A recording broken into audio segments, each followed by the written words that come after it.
Hello বন্ধুরা, সকলকে স্বাগত আমার চ্যানেল বৃষ্টিবান টাওতে। সবাই কেমন আছেন? হ্যাপি থাকবেন, পজিটিভ থাকবেন। জেন্ডার স্পেসিফিক রিডিং এটা একদম নয়। আমার ভিউস মেল অথবা ফিমেল যে কেউ হতে পারে। টাইমলেস কালেক্টিভ জেনারেল পিক করা বলে সবসময় সব কথা আপনার সাথে রেজোনেট নাও করতে পারে। টাইমলেস হওয়ার জন্য আপনার সামনে যখন রিডিংটা আসবে আপনি এখান থেকে কোনো না কোনো গাইডেন্স কিন্তু পেয়ে যাবেন। All zodiac sign based reading কয়েকটা রাশি সিগনিফিকেন্ট থাকে বলে আমি সেগুলোকে মেনশন করে দিই। সর্বোপরি রিডিংয়ের এনার্জি যদি আপনার সাথে ম্যাচ হয়ে যায় তাহলে কিন্তু পুরো রিডিংটাই আপনার। আজকে দেখে নেওয়ার চেষ্টা করব আপনার পার্টনারের কারেন্ট এনার্জি কি, তার কিছু মেসেজও দেখে নেব।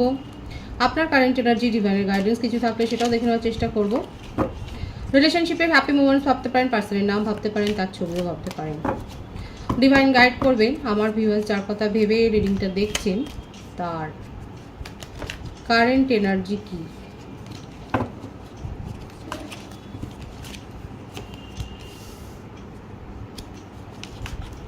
Maturity, mind,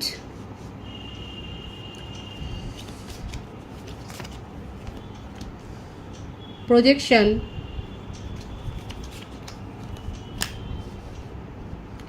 inner voice,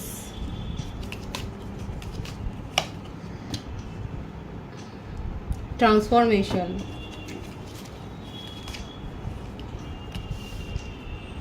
playfulness,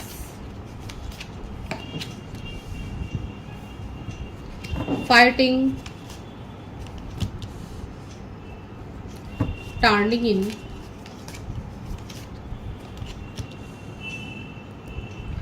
comparison,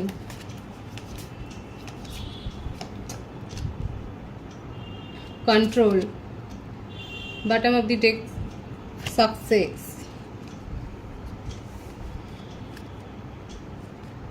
বৃষভ, কন্যা, মকর, মেষ, সিংহ, ধনু, মিথুন, তুলা, কুম্ভ, কর্কট, বৃশ্চিক, মীন। মীন রাশি, বৃশ্চিক রাশি, সিংহ রাশি, এই রাশিগুলো একটু মেজর দেখা যাচ্ছে, বাকি প্রত্যেকটা সাইন কিন্তু এসে গেছে। বার্থ ডেটের মধ্যে 6, 4, 5, 13, 2, 7, 24, 15, 22, 13, 31, 23, 14,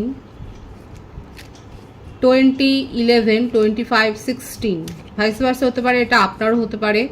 বার্থ মান্থের মধ্যে এপ্রিল, ফেব্রুয়ারি, মার্চ, জুলাই, জুন, মে, এই মাসগুলো বেশি দেখা যাচ্ছে। আপনাদের মধ্যে হয়তো এজ ডিফারেন্সটা বেশি নেই। স্টুডেন্ট, অফিস কলিগ, অনেক বেশি ঝগড়াঝাটি করেন, মানে আপনাদের রিলেশনশিপ কি আছে, মানে ফাইটিংয়ের রিলেশনশিপ। দেখুন ফাইটিং এসছে এখানে। এখানে দুজনেই সম্পর্কটাকে নিয়ে একটা ইম্যাচিওর বিহেভিয়ার কিন্তু করেছেন, কিন্তু যেহেতু বটম অফ দি ডেক আছে সাকসেস, মানে এখানে যেটাই হোক না কেন আপনারা এইভাবেই একে অপরের সাথে যে প্রজেকশনের যে ব্যাপারটা আছে যুক্ত।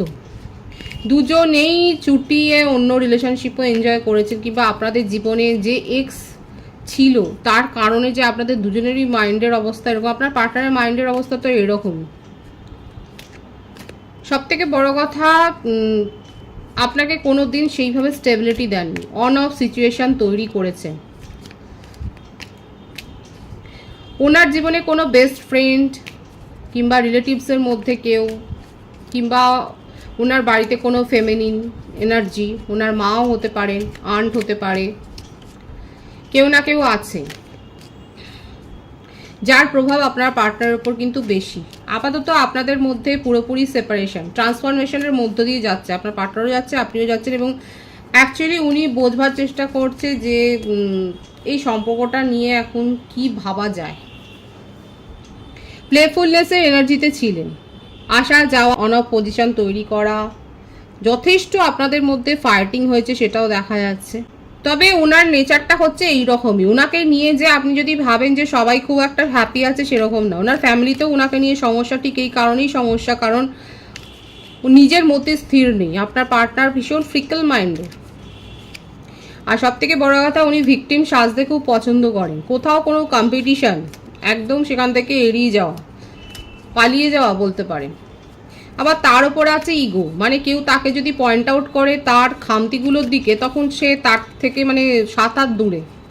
এই কারণেই আপনাদের মধ্যে ফাইটিংটা হয়েছে, কারণ ওনার এই ধরনের ব্যবহারগুলো আপনি টলারেট করেননি। হ্যাঁ, আপনার নিজের জীবনেও আপনি ব্যস্ত ছিলেন। এখানে দেখা যাচ্ছে কার্ডের ভাইবসে যে দুজনের মধ্যে মানে এই ধরনের একটা ছিল ব্যাপার, যে উনি যদি ব্যস্ত থাকেন আপনি লিটারেলি আপনার এনার্জিটা আমি পরে দেখব। এখানে দেখা যাচ্ছে আপনার পার্টনার কিন্তু ভিকটিম রোল প্লে করতে ভালোবাসে, এবং ওনাকে নিয়ে সবাই যে খুব একটা সুখী সেটা নয়। ওনাকে নিয়ে অনেকেই গসিপ করে। আপাতত কার্যত বলবো উনি মুখটা লুকিয়ে আছেন। ওনার জীবনের পারিপার্শ্বিকতা যে ঝড়টা দেখা যাচ্ছে, ওনার উপর যে মেন্টাল একটা প্রেশার পড়ছে, সেইটার থেকে বাঁচতে উনি এখন নিজেকে খানিকটা আইসোলেট করে রেখেছে। দেখতেই পাচ্ছেন উনি নিজেকে খানিকটা আইসোলেট করে রেখেছেন, হয়তো কোথাও বেড়াতে গেছেন, সেটাও দেখা যাচ্ছে। তারপর নিজের ইগোর থেকে বেরিয়ে উনি কিছু করবেন, কারণ আপনার সাথে সেপারেশন আছে। মনের মধ্যে যতই যাই চলুক না কেন, কারণ এখানে উনি চান যে আপনার মতো কেউ যদি তার জীবনে থাকে তাহলে তার জীবনটা শুধরাবে, এটা উনি খুব ভালো করে জানেন, কিন্তু আপনাকে পাত্তাও দেবেন না। এই সত্যিটা স্বীকার করতে চাইছে না যে আপনার উপস্থিতি, আপনার প্রেজেন্স তার জীবনে কতটা গুরুত্বপূর্ণ। এই ব্যাপারটা কিন্তু উনি একদম মানতে চাইছেন না। উল্টে উনি কি করছেন, উনি ফ্লার্ট করে যাচ্ছেন। প্লেফুলনেসের এনার্জি, ওনার কাছে একের অধিক চয়েস আছে, সেইগুলো নিয়ে ভাবছেন, সেইগুলোকে এনজয় করার চেষ্টা করছেন এবং উপভোগ করারও চেষ্টা করছে। কিন্তু আলটিমেট কি হচ্ছে, আলটিমেট কিছু হচ্ছে না। সেখান থেকে উনি নিরাশাই পাচ্ছেন, কারণ উনি খুব ভালো করে জানেন যে আপনি যেভাবে উনাকে কন্ট্রোল, মানে আপনি যেভাবে উনাকে সাথ দিয়েছেন, যেভাবে সাপোর্টটা করেছেন, সেই সাপোর্টটা উনি পাচ্ছেন না। উনি যদি পেতেন, হ্যাঁ, এবার আপনার প্রশ্ন থাকতে পারে যে উনি যদি পেতেন তাহলে কি উনি মুভ অন করতেন? অবশ্যই করতেন, কারণ উনি যেখানে থাকবেন ওখানে উনি একাই থাকবেন। মানে উনি 4টে জায়গায় ঘুরে বেড়াতেই পারেন, বাট উনি যার সাথে থাকবেন সে শুধু তাকেই ভজনা করবে, তার সাথেই থাকবে, এই ব্যাপারটা জানেন। মানে আপনি যেহেতু টিট ফর ট্যাট করেছেন, কারণ ফাইটিংয়ের এনার্জি এসছে, আপনি তার অন অফ সিচুয়েশনের জবাবে আপনিও যে তাকে ব্লক করেছেন বা আনফলো করেছেন বা এই ধরনের সেপারেশনটা ক্রিয়েট করেছেন, এই ব্যাপারগুলোই তাকে একদম পাগল করে দিচ্ছে।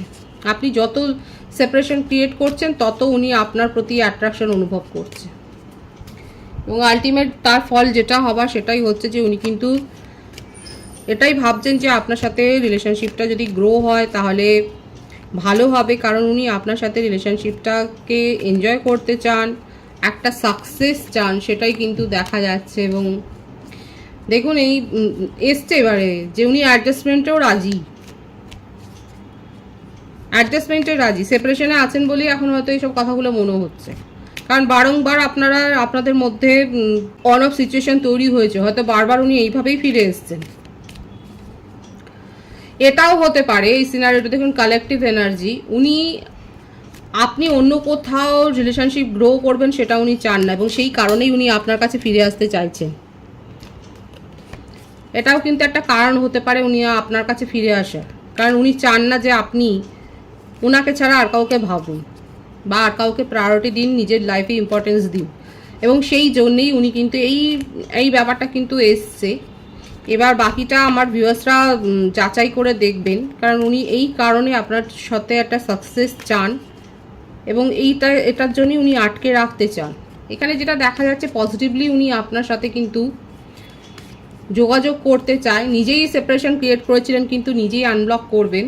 যদি আপনারা ব্লক না করে থাকেন তাহলে দেখবেন যে উনি আনব্লক করে আপনার সাথে কমিউনিকেশনে আসবেন। নেক্সট 24 ডেজ ম্যাক্সিমাম বললাম, 24 ডেজের মধ্যে একটা কমিউনিকেশন তো আপনি আশা করতেই পারেন ওনার কাছ থেকে, কারণ আপনাকে খুব মিস করছে, আপনাকে নিয়ে পজিটিভ হয়ে যাচ্ছে, আপনাকে নিয়ে জেলাসি ফিল করছেন। হতে পারে আপনি হয়তো এমন কোনো ডিপি দিয়েছেন বা স্ট্যাটাস দিয়েছেন যাতে ওনার অস্তিত্ব কিছু দিক, হয়তো আপনি আপনার স্ট্যাটাস থেকে ওনার নামও মুছে দিয়েছেন। এটার জন্যই উনি এত বেশি জেলাসি ফিল করছেন যে উনি আপনার জীবনে ফিরে আসতে চান, রিএন্টার করতে চান, এবং আপনি অন্য কোথাও যাবেন না, এটাই উনি চান। এটাই তার কারেন্ট এনার্জিতে কিন্তু দেখা যাচ্ছে, এটাই প্রতিষ্ঠা করছেন উনি। আপনার কারেন্ট এনার্জিটা দেখব। Innocence, courage, celebration, integration, experiencing. Long distance relationship যাদের আছে তাদের ক্ষেত্রে বলবো আপনারা একটা হায়ার সোল কানেকশানে আছেন। এখানে আমার যে ভিউয়ার্স রয়েছেন কালেকটিভলি আপনারা ম্যানিফেস্ট করছেন, এই সম্পর্কটাই ম্যানিফেস্ট করছেন এবং সম্পর্কের যা পরিণতি হয়েছে আপনার মনে হচ্ছে যে এটা আবার রিইউনিয়ন হওয়ার ক্ষেত্রে অনেক সমস্যা আছে, কিন্তু তা সত্ত্বেও আপনি কিন্তু ম্যানিফেস্ট করছেন এই সম্পর্কটাকে। আপনি কোনো রিচুয়ালস পালন করছেন বা হয়তো স্পেল ওয়ার্কও করছেন। আপাতত আপনি এটাকে নিয়েই অনেকে আছে কালেকটিভলি, আমি বলছি যে এখানে অনেকেই আছে যারা কিন্তু ম্যানিফেস্ট করছেন এবং আপনার মনে হচ্ছে যে ওর সাথেই মানে আপনার পার্টনারের সাথেই আপনার কমপ্লিশন। এবং এখানে একটা যারা ম্যানিফেস্ট করছেন, রিচুয়ালস করছেন, স্পেল ওয়ার্ক করছেন, সেক্ষেত্রে আপনারা কিন্তু একটা সুযোগ পাবেন, কারণ আপনার পার্টনার কিন্তু আপনার কাছে ফিরে আসছে শুধুমাত্র এই কারণে যে আপনি তার সাথেই থাকবেন। ভীষণ মিস করছে এখানে, টেলিপ্যাথিক্যালি কানেক্টেড, কারণ পজিশনের কার্ডটা এসেছিল এখানে। আপনারা একে অপরের থটটাকে শেয়ার করছেন এবং আপনি দেখুন ক্লিঙ্গিং টু দ্য পাস্ট। এই দেখুন কালেকটিভলি আমার ভিউয়ার্সরা পার্টনারকে ম্যানিফেস্ট করছেন, ভীষণ মিস করছেন এবং কোথাও না কোথাও তার এনার্জিও পিক করছেন। আবারও এসছে past life connection. Higher soul কানেকশনে অনেকে রয়েছেন আপনারা এবং মনে প্রাণে চাইছেন, এটাই ম্যানিফেস্ট করছেন যে রিউনিয়নটা হোক, আর আপনার পার্টনারও সাকসেস চায় কোথাও না কোথাও। দুজনের পজিটিভ থটটাই এখানে এক হয়ে যাচ্ছে। আপনি রিউনিয়ন করতে চান আর উনিও একটা ভিক্টরি চান এই সম্পর্কে। ফায়ার এবং ওয়াটার, দুজনেরই মনের মধ্যে এখন এইটাই ডিজায়ার যে সব কিছু ঠিকঠাক হয়ে যাক, এই ডিজায়ারটাই কিন্তু চলছে। দেখা যাক ঈশ্বরের কি ইচ্ছা আছে, ডিভাইনের গাইডেন্সটা আমি দেখবো যে ডিভাইন কি বলছে।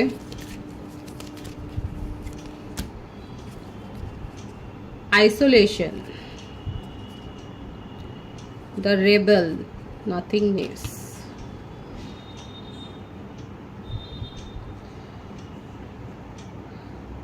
হার্টব্রেক সিচুয়েশন থেকে বেরিয়ে আসুন। যারা ভিকটিম মেন্টালিটিতে আছেন, যাদের মনে হচ্ছে যে পার্টনারের কারণে হার্টব্রেক হয়েছে, তাদেরকে ডিভাইন বলছে নিজেকে সময় দাও, নিজের সোলকে সময় দাও এবং গ্রো হও, পজিটিভলি গ্রো হও। এবং যেটা হয়েছে সেটা তো হয়ে গেছে, এবার কি হবে সেটা কিন্তু আপনার ওপরই ডিপেন্ড করছে। আবার আপনার সাবকনসিয়াস মাইন্ডের কথা শুনুন এবং অতীতের শৃঙ্খল থেকে, এখানে দেখুন দ্য রেবেলের কার্ডটা এবং তারপরে দেখুন নাথিংনেস। আপনাকে বলছি এরকম ডার্ক এনার্জি থেকে নিজেকে বার করে আনুন, নিজেকে মুক্ত করুন, সাবকনসিয়াস মাইন্ডের কথাটা শুনুন,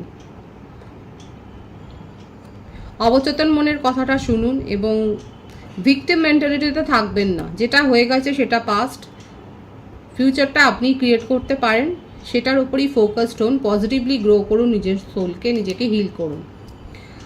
পজিটিভ আছে এনার্জিকে অবশ্যই ক্লেম করে নেবেন। রিডিংয়ের এনার্জি আপনার সাথে ম্যাচ হলে রিডিংটা লাইক করে এনার্জি অবশ্যই এক্সচেঞ্জ করুন, যেটা ভীষণভাবে জরুরি। সকলকে আমার চ্যানেলে অনেক অনেক স্বাগত এবং শুভেচ্ছা জানাই। যারা রয়েছে তাদেরকে অনেক ভালোবাসা, আপনাদের ভালোবাসার সহযোগিতা এই পরিবারকে বৃহত্তর করে তুলুন। রিডিংটা একটু শেয়ার করে দেবেন, চ্যানেলটা সাবস্ক্রাইব করে দেবেন। সবাই ভীষণ ভীষণ ভালো থাকবেন।